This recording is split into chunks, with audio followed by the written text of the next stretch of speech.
Ako si Maria at ito ang aking kwento.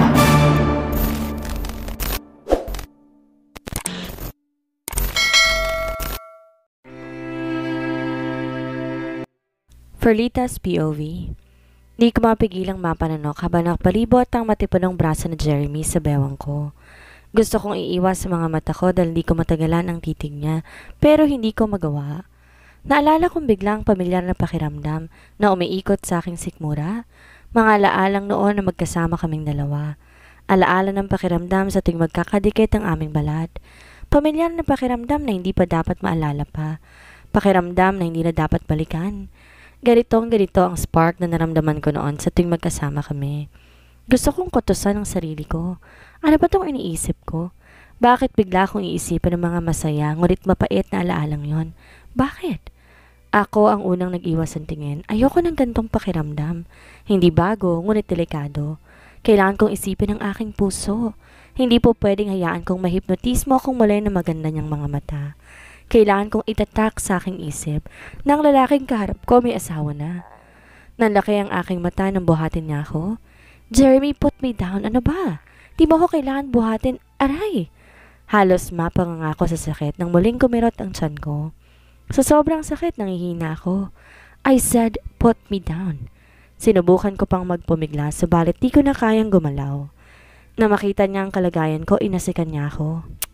Stay put, Ferlita. Stop being stubborn. Masama na nga ang pakiramdam mo, pumipiglas ka pa. Kailan ka pa naging Amazona? He frowned while his arms lightly hold my body. Parang ayaw niya akong pakawalan. Jeremy? I gripped my hand on his shirt. Sobrang sakit. Naluluhang daing ko. Unti-unti nang lumalabo ang gwapo niyang mukha sa paningin ko.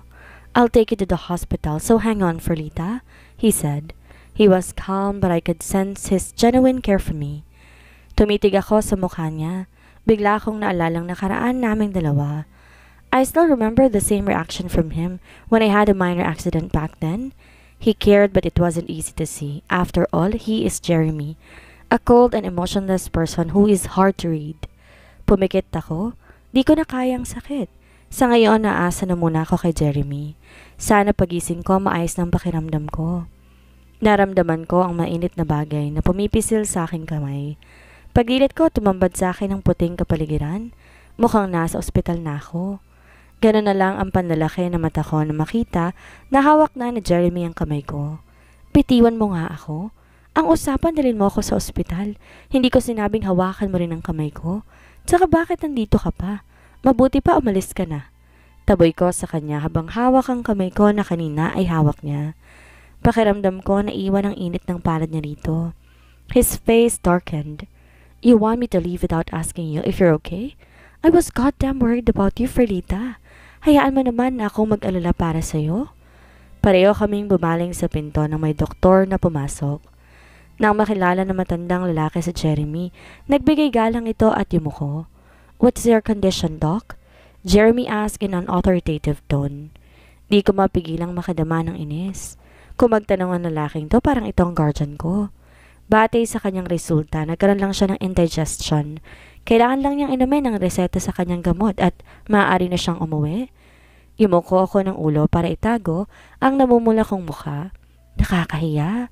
Di lang pala ako natunawan sa dami ng kinain kong cherries kagabi. Oo, nakakahiyamang aminin. Iniuwi ko ibang cherries na pinadala niya sa akin. Di na ako nakapagpigil kahit tagunwari akong itatapon ko yun. Pero ang totoo, inuwi ko lahat ng yon. Nang makaalis ang doktor at bumaling si Jeremy sa akin. Change your lifestyle if you don't want to worry the people around you. Take care of yourself para hindi ka mag-aalala sa'yo. Ano bang kinain mo at di ka natunawan? Hindi ako aamin, no? Ano bang pakialam mo kung anong kinain ko? Tsaka hindi ko naman sinabi sa'yo na mag-alala ka sa akin. Natahimik siya sa sinabi ko. Sumama ang loob ko na maalala ang pagpunta ng mommy niya sa office ko. Alam mo ba kung anong ginawa ng mommy mo?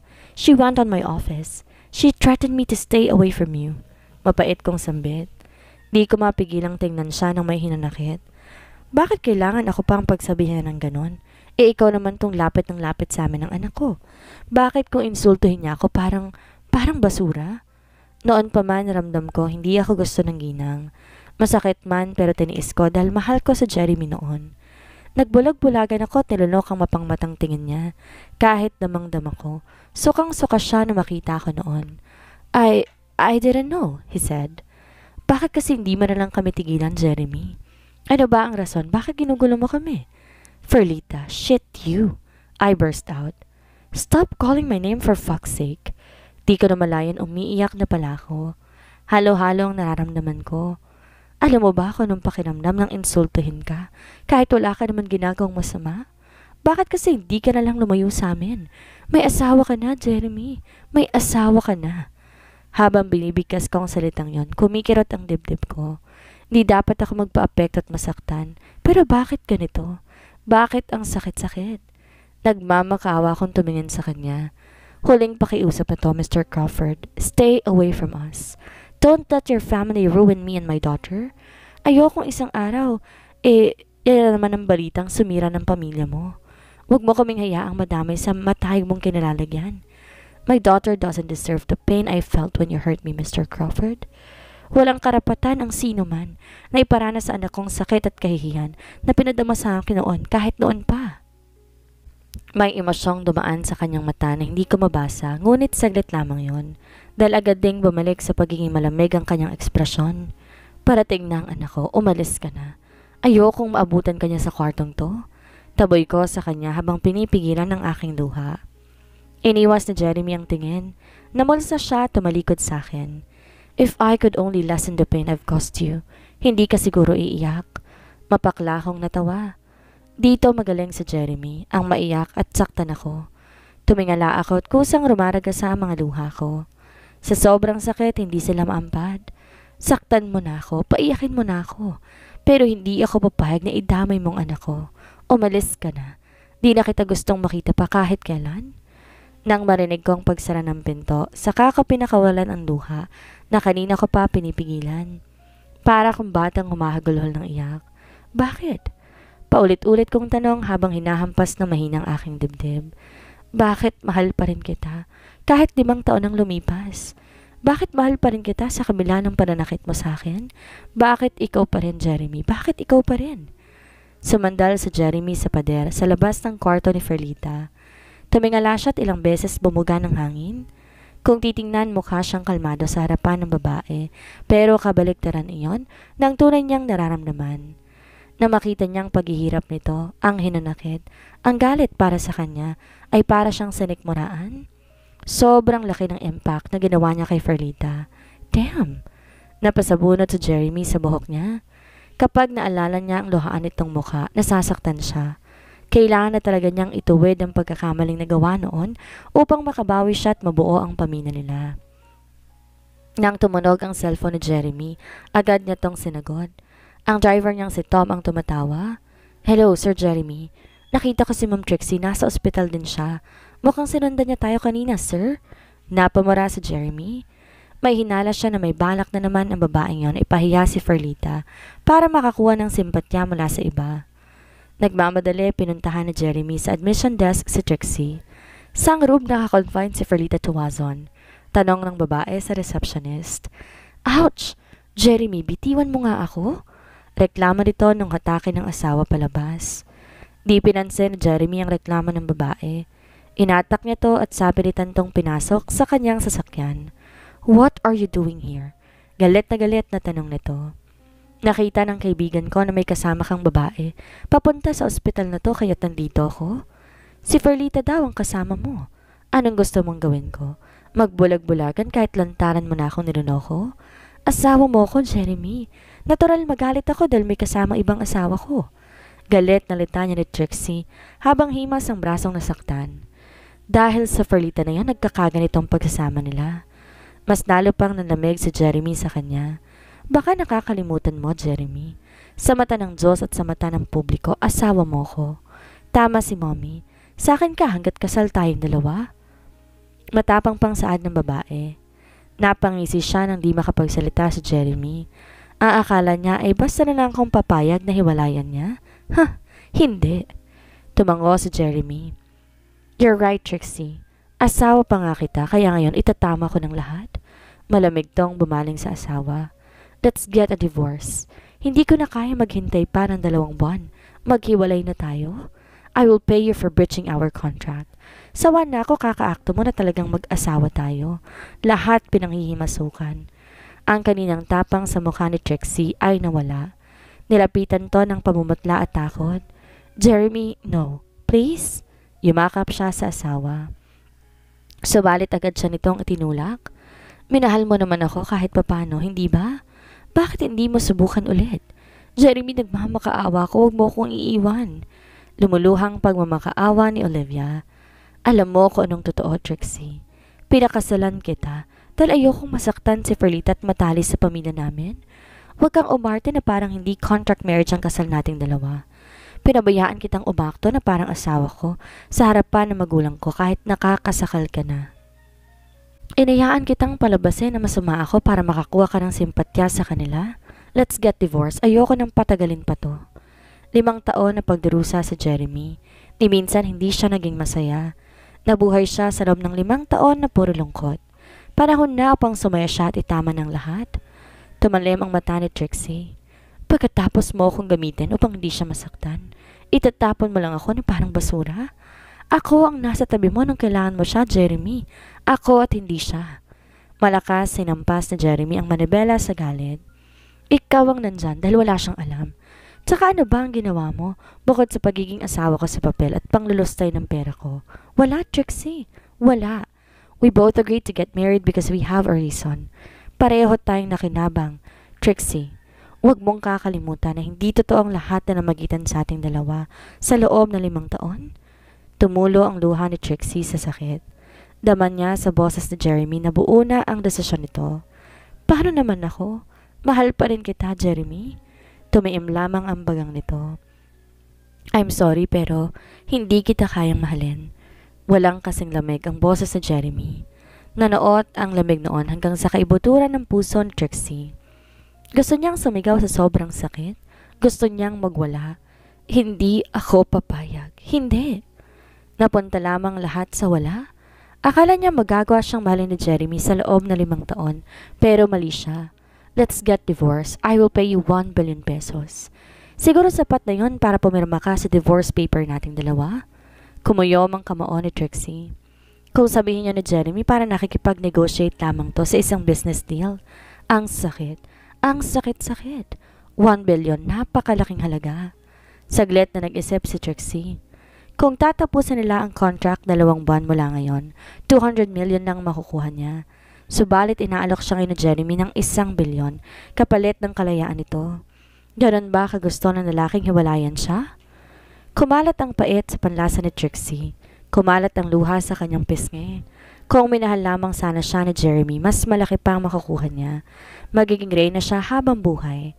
Pero dahil may pinanamahan silang prenup, hindi nalalagpas sa 200 milyon ang makukuha niya. Kaya kailangan niyang gamitin ang kanyang utak. Hindi biro ang halagang iniaalok nito sa kanya. Nang makita ni Jeremy ang naguguluhang mukha ni Trixie, batid niya na kapag desisyon na ang babae. Naglabas siya ng tseke. Inabot to kay Trixie na may nagkakahalagang 200 milyong piso. Makukuha mo lang kabuang bayad, oras na pirmahan mo ang diborsyo nating dalawa. Pero oras na hindi mo pirmahan, sa loob ng 3 araw ang divorce paper natin, wala kang makukuha sa akin bukod sa halagang yan. Tumingin si Jeremy kay Tom. Ihatid mo si Trixie sa ibang lugar. Ilayo mo siya dito sa ospital. Naiwan si Trixie umiiyak sa loob ng sasakyan habang hawak ang tsekeng binigay ng kanyang asawa. Ang malaking halaga na to'y kapalit ng pagkawala ng lalaking minamahal. Kakayanin niya ba to? Puno ng galit at sakit na humiyaw si Trixie bago nagpahatid sa lugar kung saan may magpapasiya sa kanya. Napahinto sa tangkang pagpasok sina Marvin at Dexter nang marinig mula sa loob ang malakas na pag-iyak ng kanilang kaibigan. Sumenyas naman agad si Marvin sa binata na agad nitong nakuha ang ibig sabihin. Binuhat nito si Jasmine para ilayo. Tito Dexter, why is mommy crying? Inosenteng tanong ni Jasmine. Masakit kasi yung tummy ni mommy, kaya umiiyak siya eh. Pagsasinungaling ni Dexter sa kanyang inaanak. Hinala ng lalaki umiiyak ang si Ferlita dahil kay Jeremy na siyang naghatid dito sa ospital kanina. Bumuga ng hangin si Marvin bago sumunod sa dalawa para bigyan ng oras si Ferlita na ilabas lahat ng sama ng loob at hinanakit. Tamang-tama, Gutom na rin sila kaya naman nagpunta muna sila sa restaurant para kumain. Lunch break naman niya ngayon. Padadalhan na lang niya ng take-out food si Ferlita mamaya. Sa tuwing bumabalik ako galing business trip, laging nasasaktan si Ferlita. Ayaw pa kasi akong sagutin eh. Mahal na mahal ko naman siya. Bumaling ang binata kay Jasmine. Baby, sabihin mo sa mommy mo na gusto mo ako maging daddy. Promise, I will buy lots of toys. Panunuhol ni Dexter. Umuso si Jasmine. I don't want you to be my daddy, Uncle Dexter. You always keep on pinching my cheeks. Bad ka, Tumawa na malakas si Marvin nang makita kung paano napasimangot si Dexter.